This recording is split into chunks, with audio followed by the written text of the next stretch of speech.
Hey guys, cold.brew here. Welcome to another Racial Alliance video. Guys, we've got some news that tomorrow we're going to have a 2x event on stun sets. Stun sets specifically drop only from the Fire Knight Castle, and starting tomorrow for a couple of days, we're going to have a 2x chance to get these items.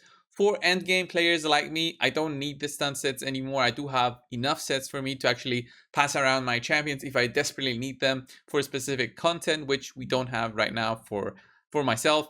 But for early and mid game players who want to progress all the way to late game, end game, whatever you want to call it, then the stun sets are a good chance for you to farm the Fire Knight Castle, get those stun sets, and really progress through with much ease, because these give you an 18% chance to place a stun debuff. They do not care about what accuracy your champion has. They only care about that 18% chance. So 18 times out of 100, you're gonna get the stun, and you can actually increase that with the Fearsome Presence mastery over on the defense tree. Let's go over. Wow. Okay, stop with all the packs. Stop with all the packs. Okay. So first things first, let's go over some of the champions that I do have that use a stun set and can use a stun set. First of all champions within this game that have a default skill that does an AoE attack can use a stun set and should be the ideal candidates for a stun set in either of the factions that you might be trying to push, or maybe the Doom Tower. If you want to push for Doom Tower, then use a champion that has a default skill that's an AoE. For example, Coronar here in the Skinwalkers faction, I think he is one of the best champions in there that can carry you through. I gave him a stun set. He still has it. He does have an A1 that's an AoE, and also some other skills like a decreased attack and a provoke on his A2. All of these combined together are so great for having a control champion in there. The stun set just makes it even better. And what you can do actually, if you really want to get that increased chance to apply the stun, is go Fearsome Presence, as I said before, because it gives you that 5% extra and actually makes it way better to 23% instead of 18%. So it's not multiplicative, it's additive, the bonus that you get from Fearsome Presence. Another good champion that I do have, that I used to have in the stun set, was Torment the Cold. Now that I use him more for arena, I use him with a Swift parry set, but a stun set is amazing on Torment the Cold. The amount of control that this champion has with a freeze plus a stun on his A1 is just fantastic. He controls everything that he hits, and it's a ton of fun to use this guy. So let me tell you through some other champions which I do use with the stun set, and we're gonna go down a bit. Anything honestly that has an A1 that's an AoE can use a stun set, but champions like Ray are not really I wouldn't say go with the stun set on them because of what other utility Ray provides. Ray provides like a huge damage burst, so I did not equip her with a stun set for beating the Dark Elves faction wars. But instead, if we go way down the list, we're gonna find Basilisk. He is one of the members that I did have with the stun set when I was trying to go through Lizardman, and also the Lizardman secret room that we had a couple of months ago as a special stage. I did use Basilisk in there because of his A1, and that's an AoE, and also because he does have a guaranteed stun. He was such a good champion to carry me through that I took him to 60, gave him Masteries for damage, but also gave him that stun set so he could carry through all his other Lizardman allies.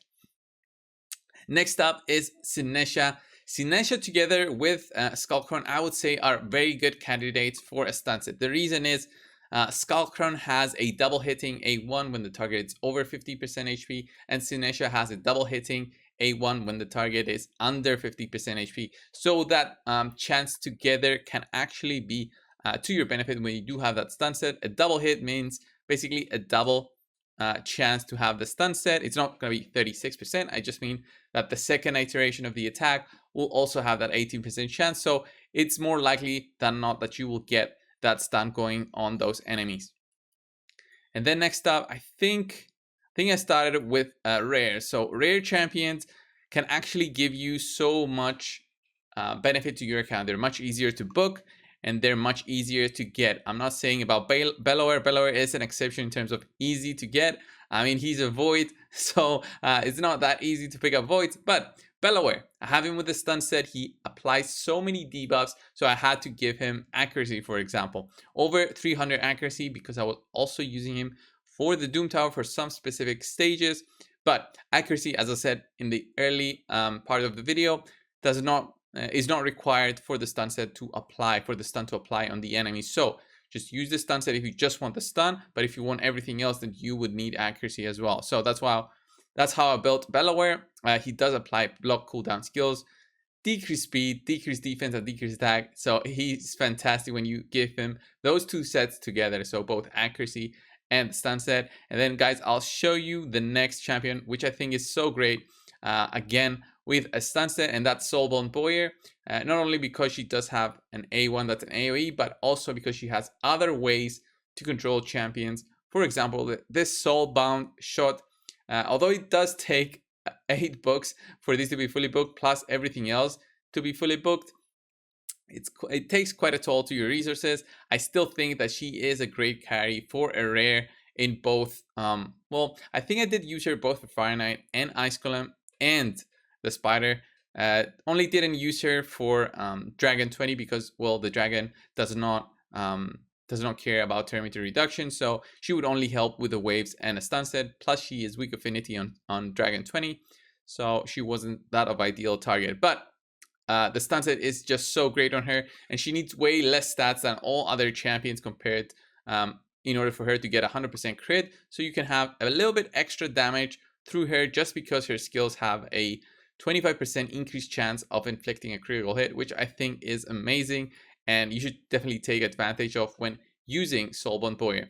And then we come over to the uncommon champions, which I use and think that they do deserve you using a stun set on them. First up is Zephyr Sniper. Zephyr Sniper can be equipped with that because very simply she does have an A1 that's an AoE. I did use her with a stun set for a little while when I was using her for one of my uncommon videos, taking down the Dungeons 20. So Zephyr Sniper was a member of that team. She's a very good champion, very tanky for a uncommon. So here you can see her with 3,200 defense on this build, but this build is not a stun set because I wasn't using her like this for this specific role. But the next champion is one of the exceptions here that does not need an A1 that's an AoE for him to actually be useful, especially on auto, because if you're doing auto, your champion will not always be using his A1. So Shield Guard is so good on this because he has an A2 that's on a 2 turns cooldown that also fills his turn meter by 20% when he inflicts a critical hit. Very important to get him at 100% crit. He just gets his turn meter filled all the time and gets those frequent turns, meaning he'll be spamming this A2 almost as if he had an A1 that's an AoE, and his A1 also applies a decreased speed, so he has that going for him. Fantastic uncommon. He also has a passive, which not many uncommons have. Removes 1 debuff from the champion each turn. I think he is one of the top tier uncommons in my view. And then Masteries, I gave him Fearsome Presence just because I wanted that extra chance to apply the stun. I'll actually show you this guy in a real fight, so in Spiders 20, just to see what kind of stun he can actually bring into the team. So we'll go into the fight. I just want you to see the utility that he can provide. This is not by any means a Spider 20 team, but I just want you to see the stuns that he'll just apply when he takes his turn. He's going to be using his A2. Should be next. Boom, look at that. So we've got 1, 2, 3, 4 stuns. He already gets an immediate turn, so he gets that turn. And then on his next turn, he'll have that A2 again, which is again an AoE. He'll do some damage to the enemy, so if you give him some damage as well, he can actually slowly take down those spiralings. So look at that. 4 targets are stunned with that 23% chance to stun. And then on his next turn, he'll be doing that A2 again, trying to stun even more targets and keeping as much control as possible on the small spiralings. This is not always possible. That's why sometimes you take multiple champions that can provide a stun to the enemies. So on his second AoE, he didn't really do so much. I think he only stunned 2. It's all RNG when using a stun set, unfortunately, but it does help take down waves because of that, stun factor. You just negate the enemy's turn. Their cooldowns do not refresh for that 1 turn. So it's just an amazing set to have. And then finally, guys, I'll take you over to a champion that I think is a lot of fun when you do have him with a stun set. I don't have this specific champion, and it's Hegemon. Void Legendary, not many people have him, of course. He doesn't have an A1, that's an AoE, it's a double hitting A1, but because he does take a turn every single time he goes first in a round, he always uses his A2, and that's an AoE. He'll be using that, plus some accuracy on him. He can actually apply a decreased attack, a block cooldown skills, and a stun if you have him with the stun set. It's the crowd control hegemon, as it's called, for PvP purposes. Not many people use him. Other people use more like a nuking hegemon instead. So if you have a hegemon, if you've got extra hegemons, then maybe you might even consider using a stun set on him. He's just such a cool champion. I wish I get him in the future. But until then, I'm just wishing and looking at him through the index. So thank you guys for watching this video. If you did like this video, leave a comment down below. Please leave down in the comments which champion you do use with your stun set and why, and why do you think he's so good with the stun set. I want to see your guys' opinions on stun sets in general, and when did you use them the most, like in which faction. I think some factions, specifically like Skinwalkers, you do need the stun sets because you do need some control in order to progress through. Thank you guys, and I'll see you in the next one. See ya!